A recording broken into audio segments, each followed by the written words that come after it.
Thank you. You have brought us so much, and I personally feeling it through my whole body. We have time to engage with you with a Q&A. Our Dino student, Christian, was supposed to lead it, but his internet is not working well. So Reverend Dr. Sophia Betancourt and I will lead this moment. I want to say a few words before we engage questions. Again, deep gratitude for what you brought to us and for who you are. I also want to say that right now we are having a real Q&A. So we are gonna have questions for Dr. Syeed and engage the content of her message. There will be time this afternoon for more small group discussions in small groups. So that will be another modality to have these conversations. I also want to say, as a white person, as you know, one of the ways white supremacy operates is to take a lot of airspace all the time and to have answers and things to say right away. And so I'm gonna ask you, if you are white, step back a little bit and let's hear more. Make sure that we hear a variety of voices in this conversation. So it's not, you come first and you ask first, but let's make sure that there is space for everyone in this community to engage. So we will trust that you know how to do that, and if it doesn't happen, we'll help you with that. So thank you for that. Okay, I will start now with all the range of questions before you will have to re-ask. And I see Sahar Ferishte that asks, what are the names of the groups that you do immigration activism with, and how do we connect with them?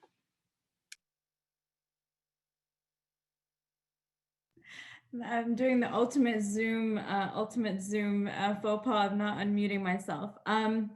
There's so many. In California, in Los Angeles, there's Clergy and Laity United for Economic Justice, CLU LA. I know that there are also statewide immigration coalitions. I always encourage people to research what local folks are doing and to support local organizations.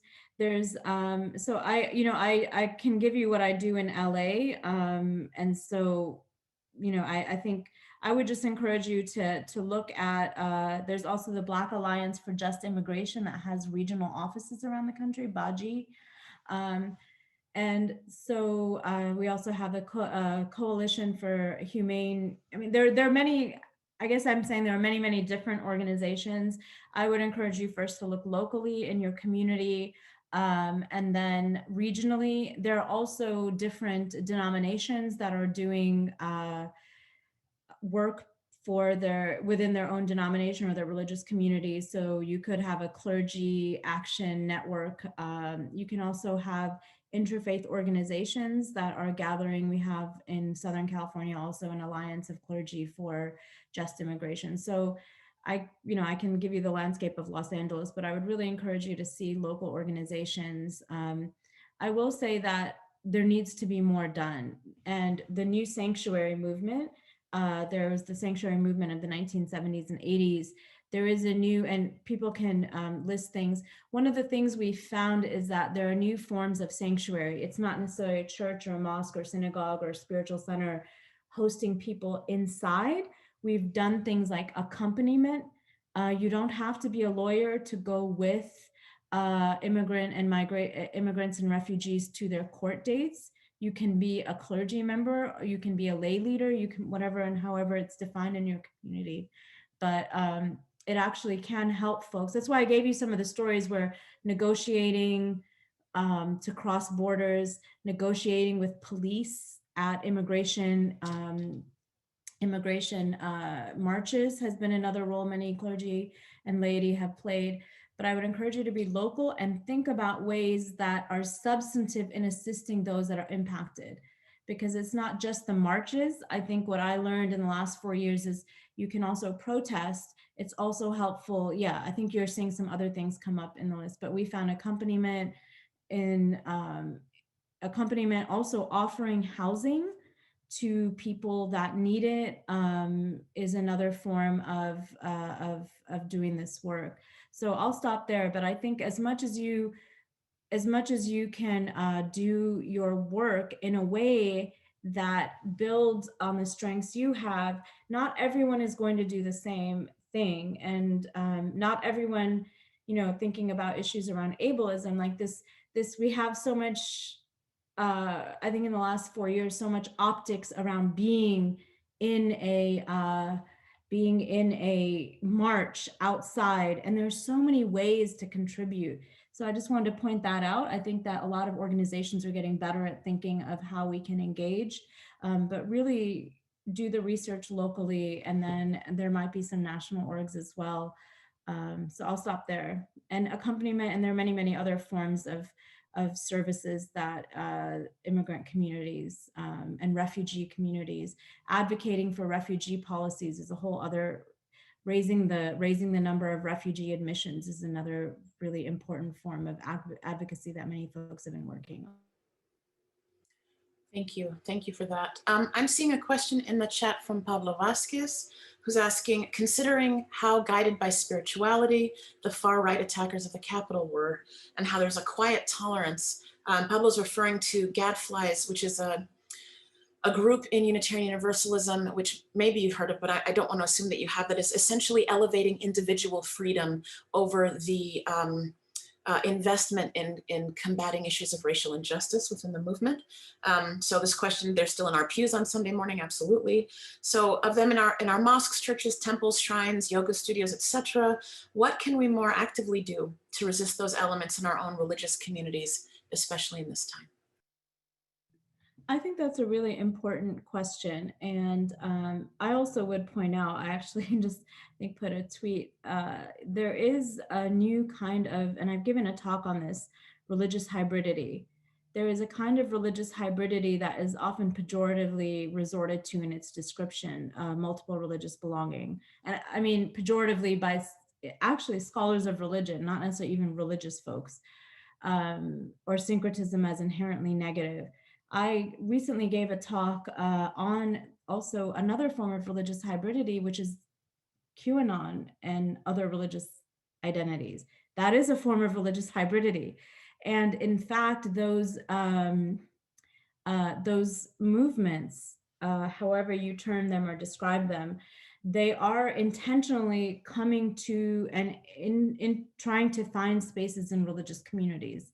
And so I think that is, we need to begin to talk about that, because I feel like religious hybridity is always seen as, and in my own work, I've talked about it coming from also a South Asian perspective, a different, how religion is framed is different in the study of religion in other parts of the world. So I won't give that academic answer. You can read it in some of my other works.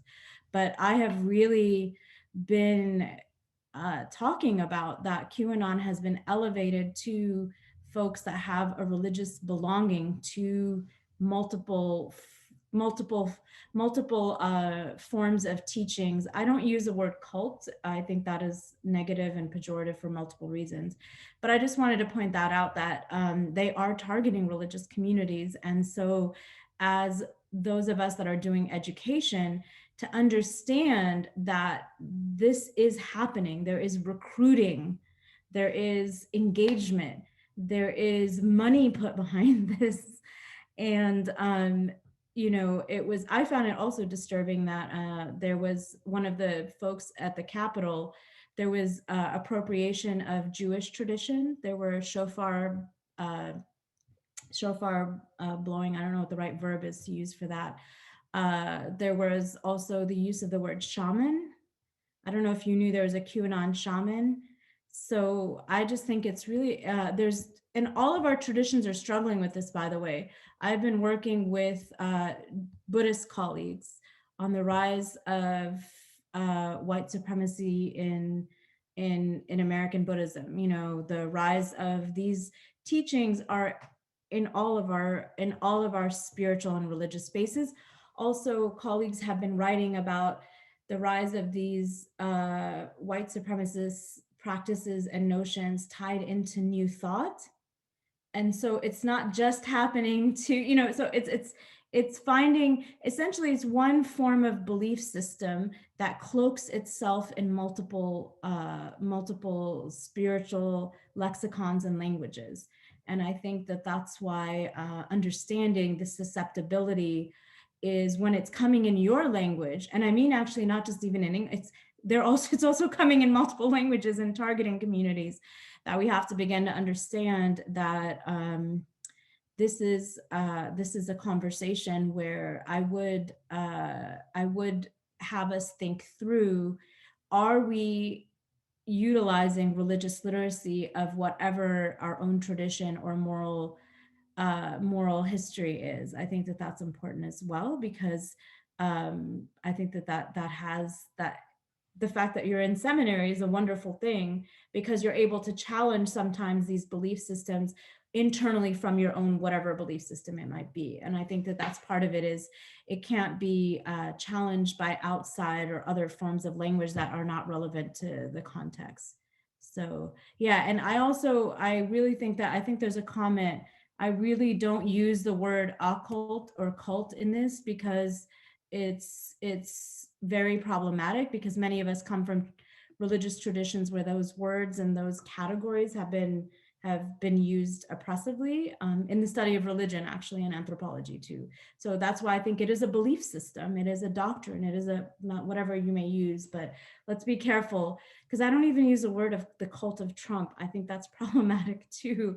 So I just wanted to share that with you. I'm very careful about using those words, because I think we don't want to perpetuate in this discussion. We don't want to perpetuate even conspiracy theory. Many communities of color, many of the conspiracy, quote unquote, conspiracy theories turn out to be true about how the violence of government. So just be careful that in being critical and unveiling, I hate that word too, it's used with Muslim women a lot, but whatever the language is, that just to be careful that in the excavation of finding out sources of how people are creating belief systems of oppression, and particularly creating systems that try to silence protest of the form that is against state violence. All of these, I think we have to think through very carefully and very contextually. So I won't give an answer for every context, but I'm just sharing with you how I am trying to develop that language myself. But I do think I'm just pointing out the hybridity, because it becomes as strong of a commitment for someone. And I think that's why when I've been warning folks for years, and they'll say, oh, no, people are just playing. This is just, it's not a big deal. Don't worry about it. But it is, we've seen its manifestation. And it upsets me that people are now thinking about it when the Capitol has been attacked, and weren't thinking about it when more than 500 children were snatched from their parents. That's a frustrating element to me. Was that not an inflection point, to use the words of Betsy DeVos? Sorry, that's what she said. That's why she's resigning. I just want to thank you, Dr. Syeed. I want to invite further questions. I know we're having a rich conversation in the chat. Great, I see a question. Before we get there, quickly, resources. Dr. Shalene asked me to remind you that he has posted the Moore and Kim article in the class Moodle for those of you who are actually students at Starr King. And also, Dr. Syeed, you referenced a religious hybridity talk you had given, and one of our students asked if there is a way that we can find a link to that. Was it recorded? I think what you just said is so central to a lot of conversations that are happening right now, and we'd love to know where to find. It was recorded. It was done for the annual conference of Lutheran colleges around the country. So yeah. Thank you. Yeah, just like the words peace and all of these words have so much different meaning in different spaces. So I think there's another question. Who do you look up to for inspiration? So I think that's an excellent question. And for many of us that are first generation in terms of our presence in the academy, as professors, in terms of, for me being an immigrant here, I migrated to the US when I was 3 and naturalized when I was 15. Mentorship has been tough. Very often we mentor ourselves and other folks who have other experiences of minoritization can speak about their own piece. So it's not been like I had a clear pathway all the time to what I'm doing. I'm also twice now the only Muslim professor at a Christian seminary. This is my second time. And what I have found for inspiration is that very often those that inspire me are people who I may not ever meet. So the connection through readings of others. So people who have mentored me may not actually, I may never meet them, but their writings mentor me, their writings form me. I think also what inspires me for my work is really the people I work with and the individuals that are on hunger fasts that are inside detention centers. I was thinking about, some of the marches that I've done with labor rights movements, and these folks that I meet day to day, and they're just like, no one thinks like, here's a Muslim woman, she's doing what she's doing. It may be, we're crossing the border together. It's just like these spaces where who I am is important.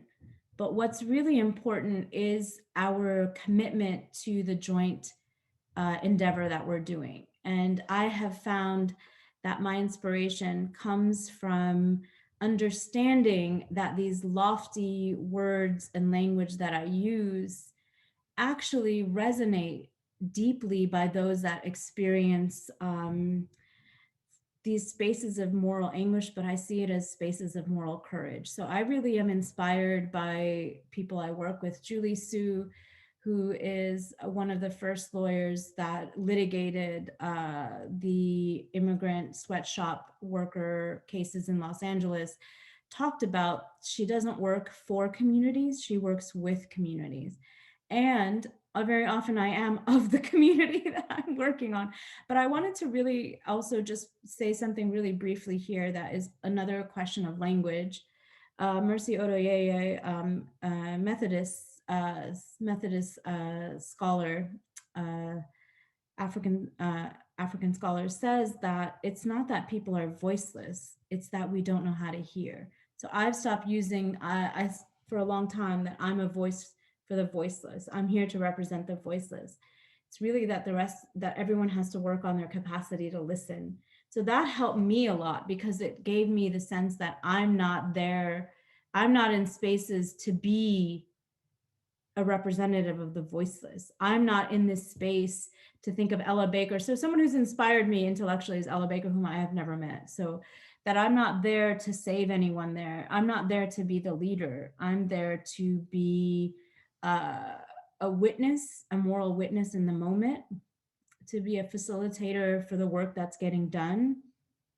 Yeah, so I think that that's really important to keep in mind, just the orientation that we bring to the work in terms of our moral, yes, that's right. So yeah, so I would say that I'm inspired, definitely. I think Ella Baker and her writings and her life and her example have been really important in my work, because it also just kind of imbued my life with this sense of humility. Like once you feel like you don't have to save everyone, you're like, oh, okay. Like you can, like it's like I've done what I can. And if you lead from ego, and that's why I don't have a lot of folks that inspire me often who lead with ego. Another person that's inspired me in Los Angeles is Dr. Melina Abdullah. She is one of the co-founders of the Black Lives Matter movement. If you don't know her work, I would encourage you to look at it. And I'll stop here because she is so easy to work with.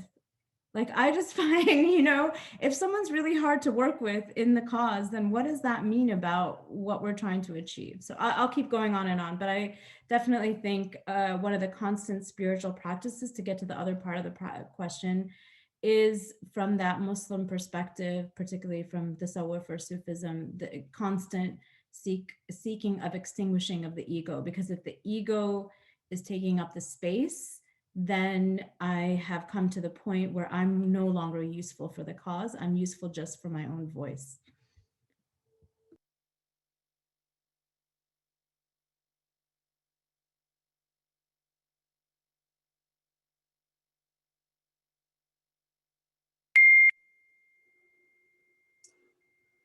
So before we wind down, I know we are pretty much out of time, but we had one very quick question from Allison, just that someone had asked earlier, and I'm sorry, that's true, and I forgot to lift it, about the liturgical calendar of dignity and liberation that you spoke about. Is this a resource that's out there, or are you suggesting that this is something we might organically create in our specific faith? That's a great master's class, one of your liturgical classes.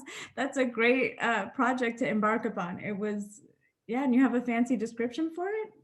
But yeah, no, it doesn't really, it existed in practice. What I'm saying is it began to exist. And once we began doing it in Los Angeles, then for instance, Ramadan has now become around the country, and I've talked about this elsewhere, has become in the Muslim tradition a time now to activate bailout fundraising for Muslim, for folks that are incarcerated by the system. So I think that that might be helpful to think about, yeah, so it doesn't exist, but you can develop it, or we're doing it, I think, just by practice. So, and it takes scholarly work. So there could be rituals, or there could be practices, and I think thinking of womanist scholars who've done this, that are in the memory of the community and in the memory of the text and the tradition, but they're not surfaced in this moment. So I just wanted to point it out. It may not, it doesn't come readily made all the time. It may take, and does take, scholarship.